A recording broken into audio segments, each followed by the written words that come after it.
Hey guys, if you like my videos, please like and subscribe to my channel. I would really appreciate it, thanks. And also let me know where y'all are watching from and at what time. I'm curious. The Appalachian Mountains stretched before Alex in a breathtaking expanse of green and gray, their peaks rolling like the waves of a frozen ocean. This was his first hunt in the region, though he was no stranger to the wilderness. At 30, Alex had spent nearly half his life in the woods, hunting deer and elk, honing his skills with his trusted rifle and sidearm. But the Appalachians were different. Older, wilder, and steeped in stories he'd always dismissed as local lore. He parked his truck at the edge of a dirt trail, slinging his rifle over his shoulder and securing his sidearm at his hip. The air smelled clean but carried an undercurrent of damp earth and decay, the scent of an ancient forest. His plan was simple: hike deep into the woods, set up camp, and track deer at dawn. The locals had warned him about the labyrinthine trails and advised against straying too far, but Alex welcomed the challenge. By mid-afternoon, Alex had ventured several miles into the wilderness. The trail was narrow and overgrown, the trees towering above him like cathedral columns.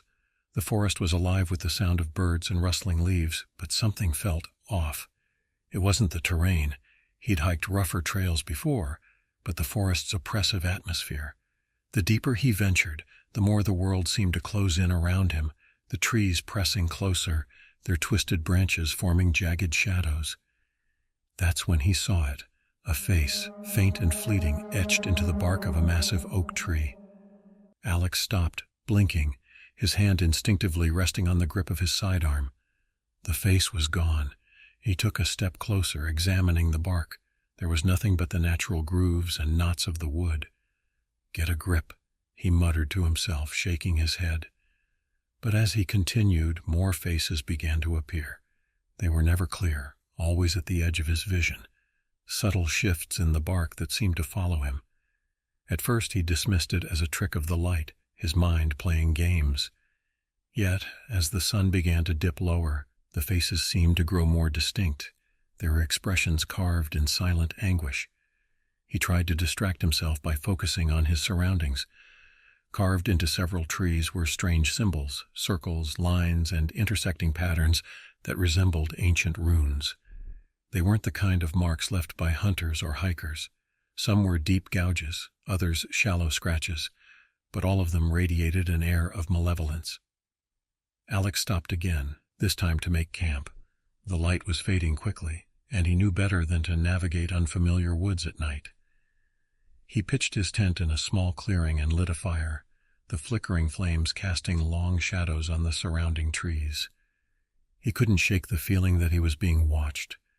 As night fell, the forest grew unnervingly quiet, the usual symphony of insects and nocturnal animals absent. Alex stared into the fire, gripping his rifle tightly. The faces and symbols lingered in his mind, a warning he couldn't decipher. Something about this place wasn't right, and he was only beginning to understand how deep that wrongness went. Alex woke to a forest shrouded in mist. The morning air was cold and damp, clinging to his skin like a second layer. He hadn't slept well, his dreams plagued by disjointed images of trees twisting into grotesque shapes and faces emerging from the darkness. He shook off the lingering unease and packed up his gear, determined to make the most of the day. As he trekked deeper into the woods, the symbols on the trees became more frequent and intricate. Some were shallow etchings, others carved so deeply the bark had peeled away entirely, revealing raw, pale wood underneath. A few of the designs seemed to pulsate with an almost hypnotic rhythm, drawing his gaze longer than he intended. He shook his head to clear it and pressed on. The faces returned, this time more defined. They seemed to shift and stretch as he moved past, their anguished expressions frozen in silent screams. Alex stopped, heart pounding, and scanned the area. The forest was unnaturally still. No birds chirped, no leaves rustled, just an oppressive silence that made the hair on his neck stand on end. "Hello?" he called, his voice sounding small in the vast emptiness. No answer. He gritted his teeth and pushed forward, his rifle at the ready. The further he went, the more he felt the forest was alive, watching, waiting. Every snap of a twig beneath his boots felt amplified, echoing in the stillness. He considered turning back but dismissed the thought. He wasn't the kind of man to scare easily, and he wasn't about to let a few strange sights ruin his trip. By midday, the trail had all but disappeared, swallowed by the dense undergrowth. Alex pulled out his compass only to find the needle spinning erratically. He tapped it against his hand, frowning. It didn't make sense. He hadn't wandered far enough for magnetic interference to be an issue. The nearest iron deposits were miles away, according to his research. The sensation of being watched grew stronger. Every now and then he'd catch a glimpse of movement in the corner of his eye, shadows darting between the trees. When he turned to look, there was nothing.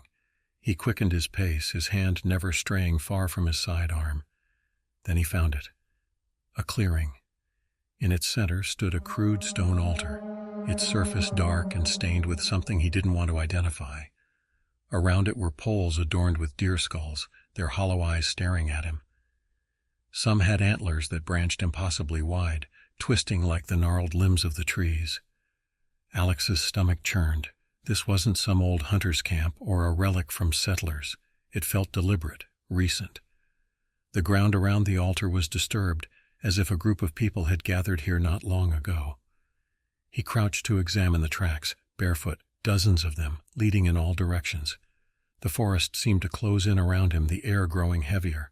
He straightened, scanning the tree line, his instincts screaming danger. That's when he heard it. A faint, rhythmic chanting carried on the wind. It was low and guttural, words he couldn't understand, but felt deep in his bones. Alex gripped his rifle tighter. He was no longer alone in these woods. Alex crouched low, his heart pounding as the chanting grew louder. It was coming from deeper within the forest, beyond the clearing.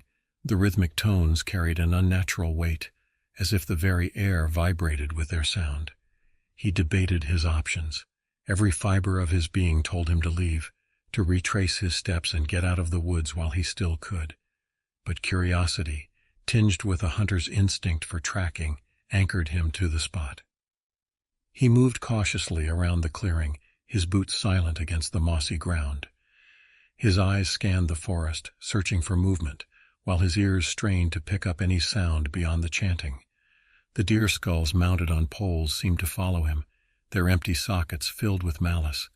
He avoided looking at the altar, the dark stains on its surface making his stomach twist. The tracks around the clearing became more apparent as he studied them. Barefoot impressions, each set pointing toward a single direction, where the chanting originated. The prints were too large for children, and too erratic to be from seasoned hikers. They weaved in strange patterns, as if the people who left them had danced or shuffled in unison. Alex hesitated, then followed the tracks. The forest grew darker as he moved, the trees so tightly packed they blocked out the sun. The symbols on their trunks became more frequent and detailed. Some looked like crude faces, others spirals or jagged shapes that made his eyes ache if he stared too long. A foul smell began to permeate the air, a mix of decay and something sharp, almost metallic. Then he saw them. At first it was just movement, a flicker of robes slipping between the trees. He froze, crouching behind a thick trunk, his rifle at the ready. He waited, his breath shallow as the figures came into view. They wore long, tattered robes of deep red, their faces obscured by hoods. On their heads were deer skulls, complete with massive antlers that looked far too large for the human necks supporting them. Alex counted 5 of them, each moving in a slow, deliberate procession. They carried long staffs, the ends adorned with feathers, bones, and what looked disturbingly like hair. They moved toward another clearing ahead where the chanting was louder now, almost deafening. He crept closer, every step calculated. As he reached the edge of the second clearing, the full scene unfolded before him. A large stone altar stood in the center, similar to the one he'd seen earlier but far larger. Around it were more robed figures, at least a dozen, all chanting in unison. Their voices created a dissonant harmony that set his teeth on edge.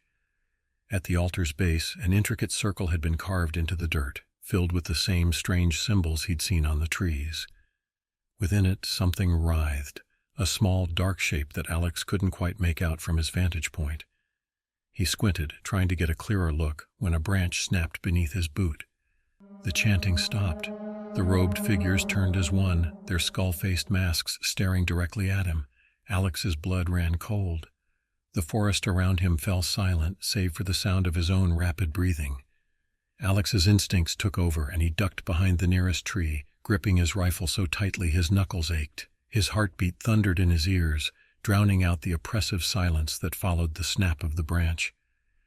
He peeked around the trunk, only to see the figures in their crimson robes spreading out, their skull-masked faces sweeping the forest. They were looking for him. Moving carefully, Alex began to retreat, keeping low and using the thick underbrush for cover. His training as a hunter gave him the edge.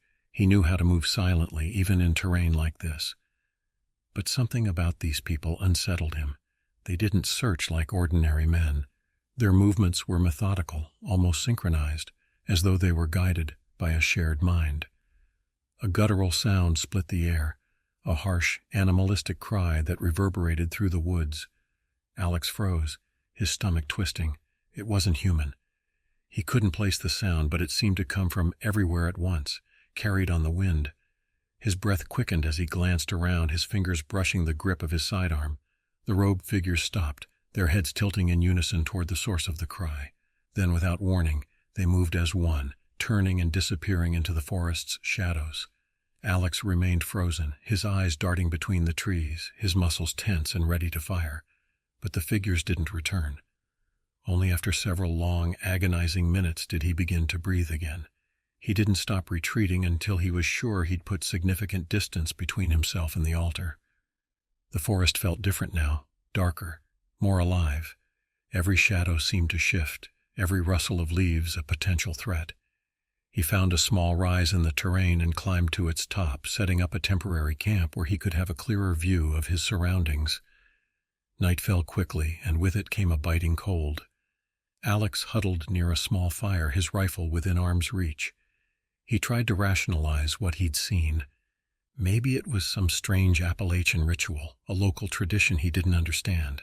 But the bloodstains on the altar, the masks, the chanting, none of it felt like folklore. It felt like danger. Sleep eluded him at first, but exhaustion eventually won. He drifted into a fitful slumber, only to find himself trapped in a vivid nightmare. In the dream, the faces on the trees were no longer subtle. They emerged fully formed, their mouths open in silent screams as their eyes followed his every move. The forest floor turned to mud beneath his feet, pulling him down with each step. Figures in red robes emerged from the darkness, their deer skull masks gleaming in the moonlight. They reached for him, their hands claw-like, dragging him toward a massive stone altar that loomed impossibly tall. When he woke, his heart was hammering, his body drenched in sweat. The fire had burned low, and the forest was cloaked in an unnatural silence. His instincts told him he wasn't alone.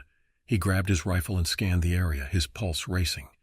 In the distance, barely visible through the trees, a figure in a red robe stood motionless, its skull mask glinting faintly in the dying firelight. Alex's grip tightened on his rifle as he stared at the motionless figure in the red robe. It was standing at the edge of the tree line, just close enough for him to make out the grotesque antlers sprouting from its skull mask. The figure didn't move, but Alex could feel its gaze boring into him, even from this distance. He raised the rifle, centering the figure in his sights. His finger hovered over the trigger. But as he adjusted his aim, the figure turned and disappeared silently into the forest, swallowed by the darkness. Alex's breath came in shallow bursts as he scanned the area, his eyes darting between the trees. He was a skilled hunter, but this wasn't like tracking deer or elk. These people, if they were people, moved with an unnatural silence, as though the forest itself conspired to mask their movements. He extinguished the fire and packed up his camp quickly, moving deeper into the woods. He couldn't afford to stay in one place, not when he was being hunted. His every step felt heavy, the forest pressing in around him. The faces on the trees were no longer faint impressions. They were grotesque and detailed, their expressions frozen in agony, and their eyes seemed to follow him with every step. Hours passed as Alex tried to put distance between himself and the cult. The sun never fully broke through the dense canopy, leaving the forest in a perpetual twilight. He stopped when he stumbled upon another clearing, his stomach sinking at what he saw. This one was larger than the first. its centerpiece a massive stone altar adorned with crimson cloth and intricate carvings. The carvings were similar to the symbols on the trees, but far more complex, etched deep into the stone. The ground surrounding the altar was trampled, the soil dark and disturbed. He crouched low, scanning the area for any sign of movement, but the clearing was empty. For now. Alex approached cautiously, his rifle raised.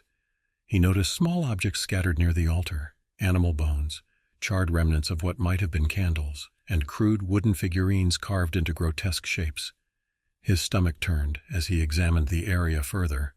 Near the base of the altar, he spotted scraps of fabric, a torn hiking jacket, a piece of nylon from a backpack. They weren't old. Someone had been here recently. As he scanned the clearing, his eyes caught something chilling. Hanging from a low branch was a crude talisman fashioned from twigs, feathers, and what looked like human hair. It swayed gently, though there was no breeze. He reached up to grab it, but as his fingers brushed the object, a sound froze him in place. The chanting had returned. Low and guttural, it resonated through the forest, coming from somewhere beyond the clearing. It was rhythmic, the kind of sound that made his skin crawl. He ducked into the shadows, positioning himself behind a thick tree trunk as he watched the edge of the clearing. The chanting grew louder, closer. Then from the darkness they emerged. A procession of robed figures stepped into the clearing, their movements eerily synchronized. At their center, two of them carried something heavy. A person. Alex's breath caught in his throat as he realized it was a woman. She was unconscious, her arms and legs bound with thick rope, her head lolled to the side, her face pale. They were heading toward the altar. Alex's muscles tensed as he assessed the situation. There were too many of them to take head-on, even with his rifle. He had one advantage. They didn't know he was there. He watched as they placed the woman on the altar, their chanting reaching a fever pitch. His mind raced. He had to do something, and fast. Alex's pulse hammered as he watched the cultists surround the altar. The woman lay motionless on the stone slab, her chest rising and falling faintly. Whatever they had done to her, she was alive, for now. The robed figures moved with eerie precision, their antlered skull masks gleaming in the dim light as they chanted in guttural tones. He counted at least a dozen of them, too many for a direct confrontation, but he couldn't leave her there. He shifted slightly, gripping his rifle tighter, the stock pressing into his shoulder. He needed to act, but his hunter's instincts told him to wait for the perfect moment. The chanting stopped abruptly. One of the figures stepped forward, taller than the rest, with a more elaborate set of antlers crowning his mask.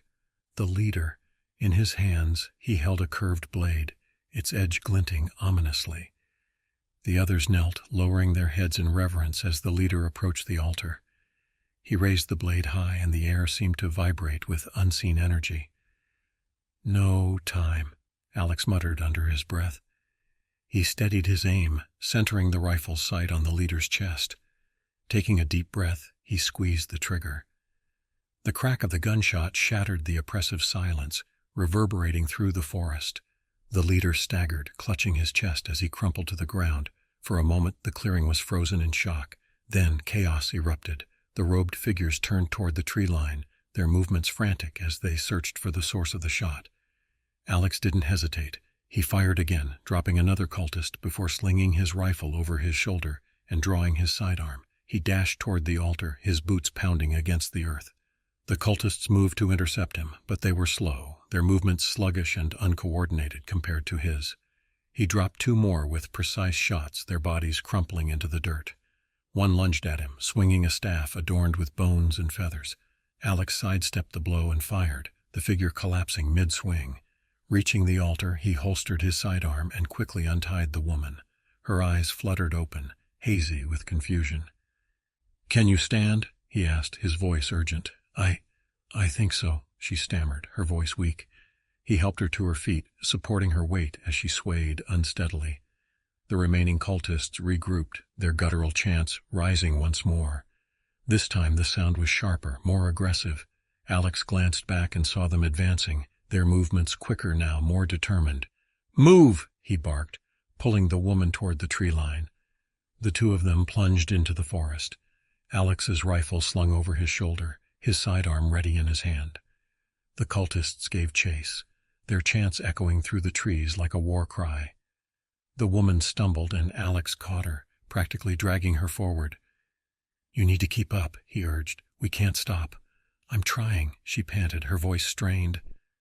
The forest seemed to conspire against them, the dense undergrowth snagging their clothes and slowing their escape. Alex fired blindly over his shoulder, the flashes of his gun briefly illuminating the twisted faces of their pursuers. For every cultist he slowed down, two more seemed to emerge from the darkness. The forest closed in around them as Alex and the woman stumbled through the dense undergrowth. The cultists were relentless, their guttural chants ringing out behind them like a predatory howl. Alex's heart pounded, adrenaline surging through his veins as he half-dragged, half-supported the woman who struggled to keep pace. "Who are they?" she asked, her voice trembling with exhaustion.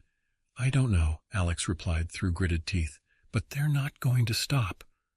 A flash of red caught his eye and he spun, firing his sidearm. The shot rang out and a robed figure dropped to the ground with a sickening thud. The others hesitated momentarily, their masks gleaming like pale ghosts in the moonlight, before resuming their pursuit. "We have to find higher ground," Alex said, pulling her up a narrow incline. His hunter's instinct screamed at him to gain a vantage point, somewhere they could regroup and plan their next move. The incline was steep and slippery, the loose soil giving way beneath their boots. Alex pushed the woman forward, his rifle slung across his back as he scrambled up the slope. His lungs burned with effort, but he didn't dare stop. The chanting grew louder, closer. Finally, they reached a rocky outcrop overlooking the forest. Alex turned and raised his rifle, scanning the tree line for movement. The woman collapsed beside him, gasping for air. "They'll find us here," she said, her voice barely above a whisper. "Not if I find them first," Alex replied, his tone grim. He spotted movement below, a group of figures weaving through the trees, their red robes fluttering like bloodied banners. He fired, the rifle's sharp crack echoing through the forest. One cultist fell, then another. The remaining figures scattered, ducking behind trees for cover. "They're flanking us," Alex muttered, his eyes narrowing. He turned to the woman. "Can you hold this?"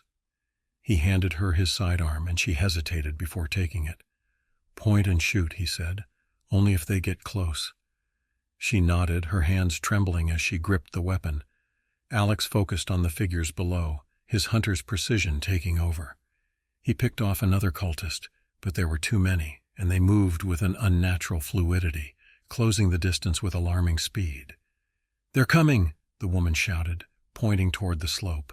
Several cultists were climbing toward them, their antlers swaying like grotesque crowns. Alex grabbed a loose rock and hurled it down the incline, knocking one climber off balance. Another lunged at him, and he swung the butt of his rifle, connecting with a sickening crunch. The figure crumpled, rolling back down the slope.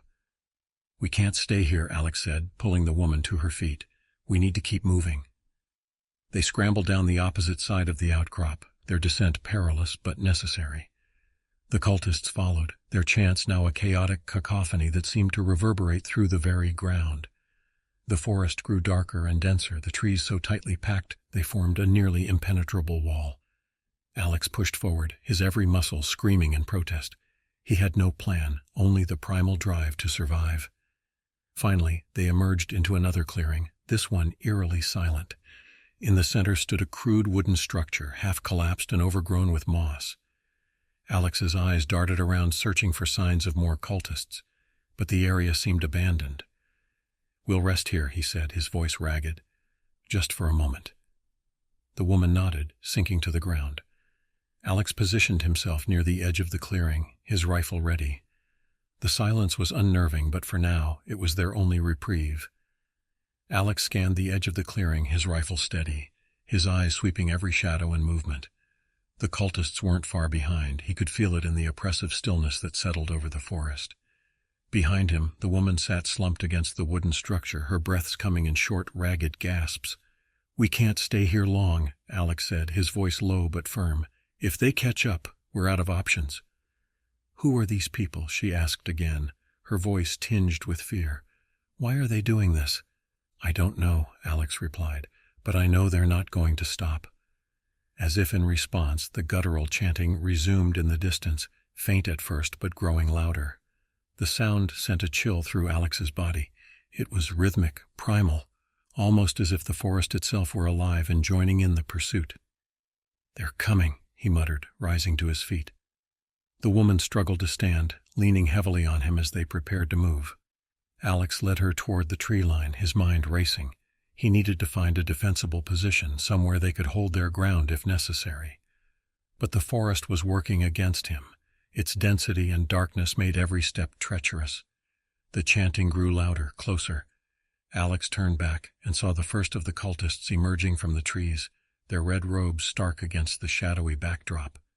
Their antlered masks gleamed like malevolent beacons, and their movements were disturbingly synchronized.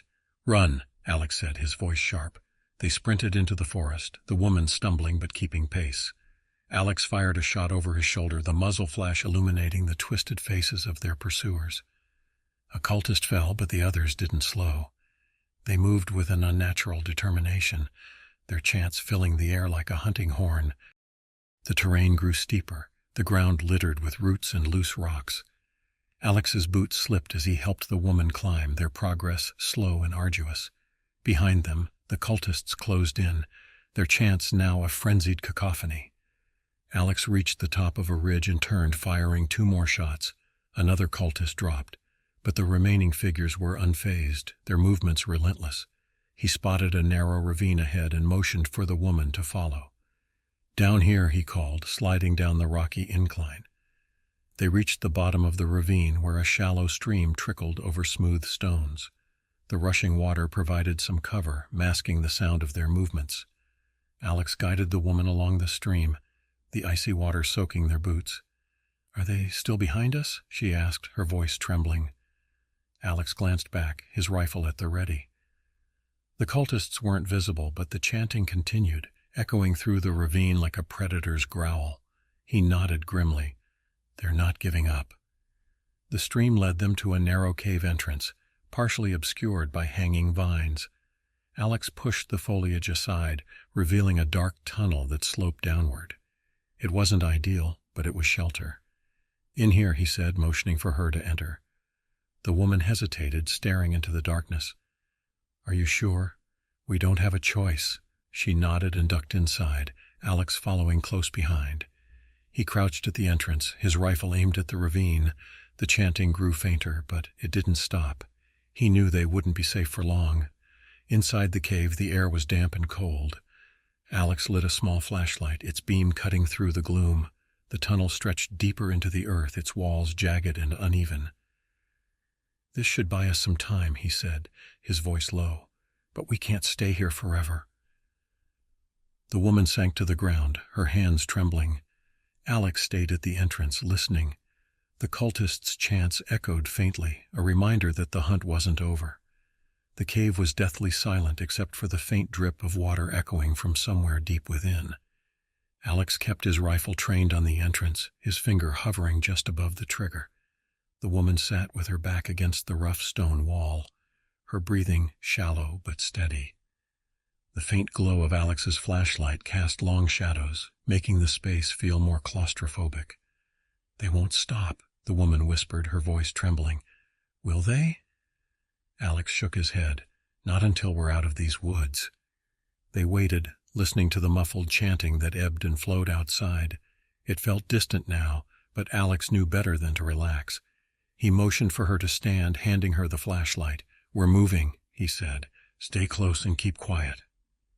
The tunnel sloped downward, twisting and narrowing until they had to crouch to navigate through. The walls were slick with moisture, the air thick with the earthy scent of decay. As they descended deeper into the cave, the chanting faded completely, replaced by an oppressive silence. Finally, the tunnel opened into a wider cavern, its floor scattered with broken rocks and shallow pools of water. A faint light filtered through a jagged opening on the far side, an exit. Relief washed over Alex as he pointed toward it. "Looks like our way out," he said. They moved quickly, climbing over the uneven terrain toward the light.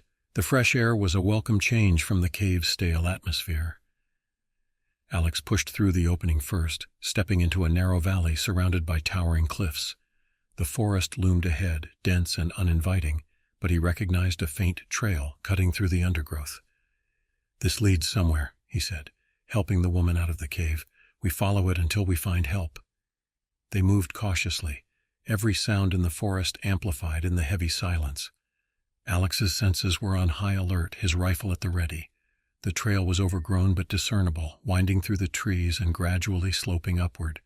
After what felt like hours, they reached the crest of a hill. Alex paused, scanning the area. In the distance, a thin plume of smoke rose above the treetops, a ranger station. Relief surged through him. "That's our way out," he said, pointing toward the smoke. "We're close." The woman nodded, her expression a mix of exhaustion and hope. They descended the hill, the trail becoming more defined as they neared the station. For the first time since the ordeal began, Alex felt a glimmer of hope. When they finally reached the station, it was nearly dusk. The small wooden building stood at the edge of a clearing, its windows glowing faintly with warm light. Alex approached cautiously, knocking on the door with the butt of his rifle. A park ranger opened the door, his expression turning to concern as he took in their disheveled appearance. "What happened to you two?" he asked. Alex glanced at the woman, then back at the ranger. "We need to report something. There's a group in the woods, dangerous people." The ranger nodded, ushering them inside. "Let's get you both some water and call the authorities." Inside, the warmth of the station was comforting. Alex and the woman recounted their story as the ranger listened intently, his face growing more serious with each detail.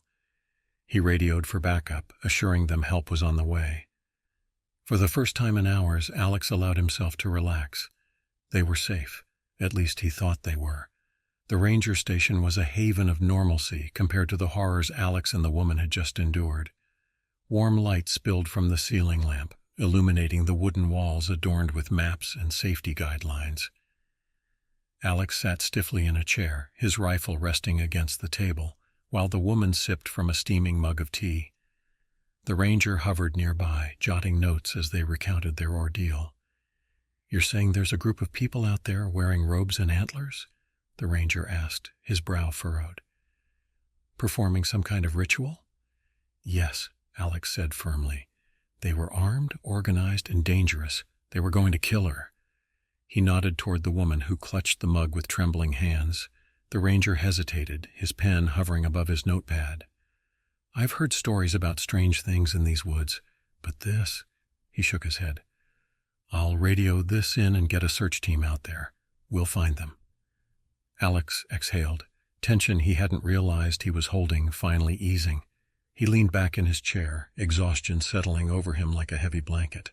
They were finally safe. Help was coming. But then the woman gasped, dropping her mug. The ceramic shattered on the floor as she stared at her forearm, her eyes wide with terror. "What is it?" Alex asked, immediately on alert. She held up her arm, revealing a small but intricate tattoo etched into her skin, a circular symbol eerily similar to the ones carved into the trees and stone altars. Alex's stomach twisted as he rolled up his own sleeve. His blood ran cold. There it was. The same symbol, faint but unmistakable, burned into his skin just above his wrist. "No," Alex muttered, his mind racing. "This wasn't here before."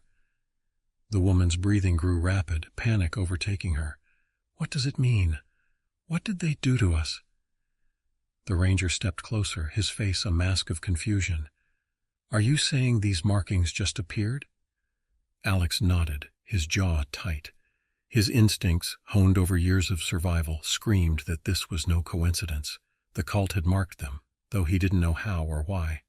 The radio on the ranger's desk crackled to life, a garbled voice announcing the arrival of backup. The ranger reached for the device, but Alex's attention was fixed on the tattoo. He traced it with his finger, the symbol's meaning eluding him but filling him with a deep, unshakable dread. "This isn't over," he said, his voice low and resolute. The woman looked at him, her eyes filled with fear. "What do we do now?" Alex didn't have an answer. The cultists' chants echoed faintly in his memory, a sinister reminder of what they'd escaped, but perhaps not entirely. "We stay alive," Alex said finally, "and we figure out what this means." Outside, the wind howled, carrying with it the faint rustle of the forest. Somewhere, deep in the Appalachian wilderness, the cultists were still out there, waiting, watching. Alex gripped his rifle tighter, his resolve hardening. The hunt wasn't over, not for them and not for him.